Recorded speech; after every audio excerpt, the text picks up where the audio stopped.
Hello everyone, ada cerita lagi nih tentang pendakian.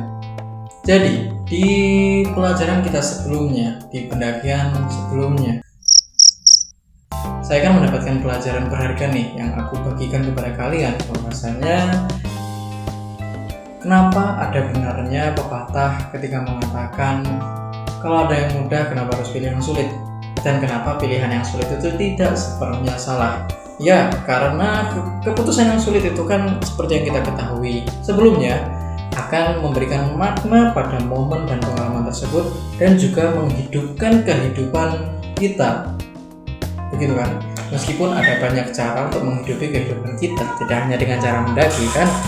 Nah, tapi dalam pendakian terakhir saya mendapatkan kebingungan yang baru nih, bahwasanya saya kan kemarin kan ceritanya lebih tinggi lagi ya, lebih tinggi, dan bahkan itu masih belum mencapai 2000 mdpl. Saya sudah merasa wow, ini sangat gitu. Terus saya juga mendengarkan cerita bahwasanya teman saya ataupun kenalan saya ada yang mendaki sampai bahkan berhari-hari. Timbul nih pikiran saya, timbul nih pertanyaan kembali kepada kepala saya.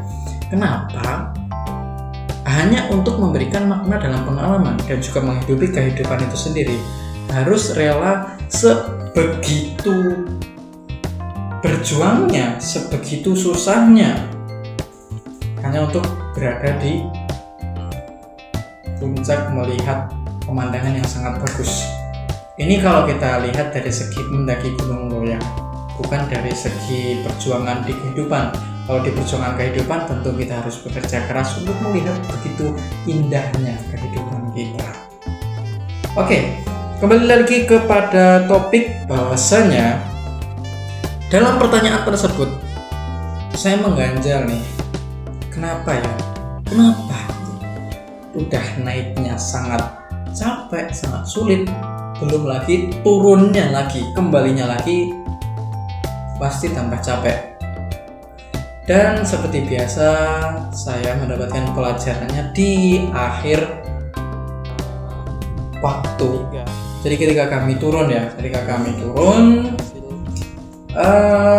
saya mendapatkan pelajaran berharga bahwasanya ketika kita mendaki, ketika orang-orang mendaki, mungkin ya tujuan utamanya itu bukanlah berada di puncak, tujuan satu-satunya lah ya. Jadi kalau memang tujuan satu-satunya tidak berada di puncak, terus apa dong?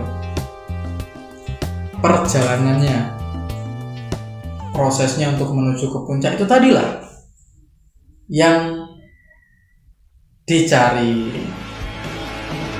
Sama seperti di dalam kehidupan, ketika kita selalu memandang, selalu berfokus pada tujuan akhir kita, maka kita akan merasa kesulitan dalam proses itu tadi, dalam proses menuju ke puncak. Tapi kalau yang kita nikmati, kita bisa merasakan perjalanan atau progres dari perkembangan kita, maka kita tidak akan merasa kesulitan ataupun kelelahan karena progres itu tadi.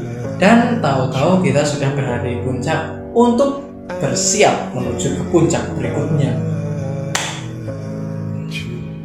Correct me if I'm wrong.